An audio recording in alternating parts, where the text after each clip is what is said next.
না। একটা ওয়াজে শুনেছিলাম যে যার রুহু যার সাথে রাখা হয়, আল্লাহ নাকি যার রুহু যার সাথে রেখেছিলেন পৃথিবীতে আসার পরে একবার না একবার হলো তাদের সাথে দেখা হয়ে যায়। তো আমি আমার স্টুডেন্টদেরকে বলতাম, তোমাদের রুহু আর আমার রুহু হয়তো আল্লাহ একসাথে রেখেছিলেন, পৃথিবীতে আসছি, আসার পরে আমাদের মধ্যে স্টুডেন্ট টিচার আমাদের মধ্যে বাউন্ডিংটা এত মজবুত হয়ে গেছে, এত শক্তিশালী হয়ে গেছে, তোমরা আমার জন্য এতটা ভাবো। কারা কারা আছেন এই মুহূর্তে? আবার কি আমার কোনো নতুন ভিউয়ার আসলেন কি না আমি বুঝতে পারি না। নতুন ভিউয়ার আসলে পরে একটা কমেন্ট করে গেলে কি হয় বলেন?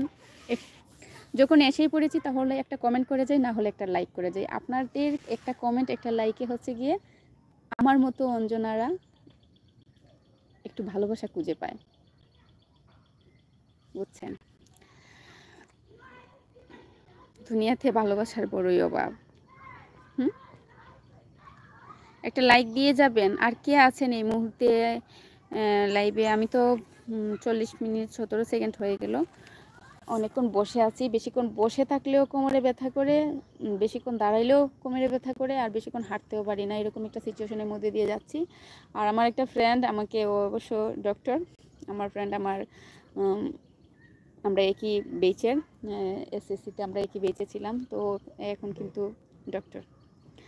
তো কালকে আমাকে প্রেসক্রিপশন, কালকে না গত পরশুদিন প্রেসক্রিপশন দিল, সাথে ওষুধের সাথে সাথে বললো যে গরম পানি সেক দেওয়ার জন্য। সেকটা আমি দিচ্ছিলাম, আমার মিশুনা আমাকে দিচ্ছিল, আপনারা দেখে নেবেন, ইউটিউবের রিলস ভিডিওতে আছে, আর ফেসবুক পেজেও ছাড়ছি যে স্মৃতি করে রাখি। যখন দেখছি ও আমাকে এরকম করতেছে তখন একজনকে বললাম যে একটু ভিডিওটা করে দাও, আমার ছেলেটা এরকম আমাকে করতেছে, আমি একটু স্মৃতি করে রেখে দিই। যদি আমি পৃথিবীতে নাও থাকি, আমার ছেলে হয়তো এই আইডিটা খুলে এটার মধ্যে ঢুকে দেখতে পারবে ছোটোবেলায় ওর মাটা কেমন ছিল আর ওর মাকে কী করে। আমার মেহিরের সাথে খুব কম ভিডিও আছে, আমি ভিডিওর সামনে আসতে চাই না, আমার এগুলো লজ্জার বিষয় লাগে আর কি। আমি আসলে সবসময় লাস্ট বেঞ্চে বসার অভ্যাস আমার।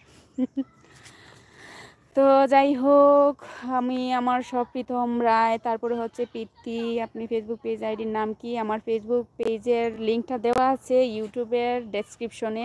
স্ট্রাগলার মম, এখানে আমার এবং আমার বাচ্চার ছবি দেওয়া আছে। গত 2 বছর আগে আমরা মা ছেলে যেরকম ফেসে ছিলাম, যেরকম লুকে ছিলাম, ওই রকম দেওয়া আছে, আপনারা যাবেন। আমি কিন্তু 100 জন সাবস্ক্রাইবার না হওয়ার কারণে আমার ফেসবুকে কিন্তু আমি লাইভে যেতে দেওয়ার কারণে আপনাদের মাধ্যমেই কিন্তু আমার চ্যানেলটা হচ্ছে গ্রোথ হবে, যদি আপনারা একটু সাপোর্ট করেন। তো আজকে এখন আর থাকবো না, এখন চলে যাব, কারণ সন্ধ্যা তো হয়ে যায় 5:30টার দিকে। আমি গিয়ে ইষ্টভৃতিটা জমা দিয়ে আসবো, মাসের শেষ, কালকে হচ্ছে ইষ্টভৃতি জমা দানের শেষ তারিখ। তো ইষ্টভৃতিটা আজকে আমি 4-5 মাস ধরে ইষ্টভৃতি জমা দিই নাই, তো ইষ্টভৃতিটা জমা দিয়ে আসবো। যারা, যদি কেউ এখানে আমার হিন্দু ধর্মাবলম্বী এবং ঠাকুরের দীক্ষিত থেকে থাকেন তাহলে ইষ্টভৃতির মানেটা বুঝতে পারবেন। তো এটা দিয়ে চলে আসবো। আর প্রচুর ঠান্ডা পড়তেছে, তো বেশি দূর হাঁটতেও পারবো না, অনেকটা রাস্তায় যেতে হবে, 10-15 মিনিট লেগে যাবে যাইতে। তো আজকের মতো সবাইকে এখানেই টাটা করে দিচ্ছি। নেক্সট টাইমে আরেকদিন আসবো লাইভে, কখন আসলে পরে আজকে যাদেরকে পাইছি আপনারা ফ্রি থাকেন এরকম একটা আমাকে কমেন্ট করে যাবেন কোনো ভিডিওতে ঢুকে গিয়ে, যে দিদি এরকম টাইমে লাইভে আসলে আমাদেরকে পাবেন, আমার পাইলে ভালো লাগবে। যেমন লিজা আপুকে আমি আগে রেগুলার পাইতাম, আজকে অনেক দিন পরে লিজা আপুকে পাইলাম, গত কিছুদিন আগে পাইছিলাম হয়তো। তো এখানে যারা আছেন সবাইকে আমার মনে থাকবে, পিত্তিদা, আলমগীর ভাই বা ওরফে প্রীতম রায় ভাই, তারপরে হচ্ছে রাজা বাবু, লিজাপুর কথা তো আগেই বললাম, পারভেজ ইসলাম।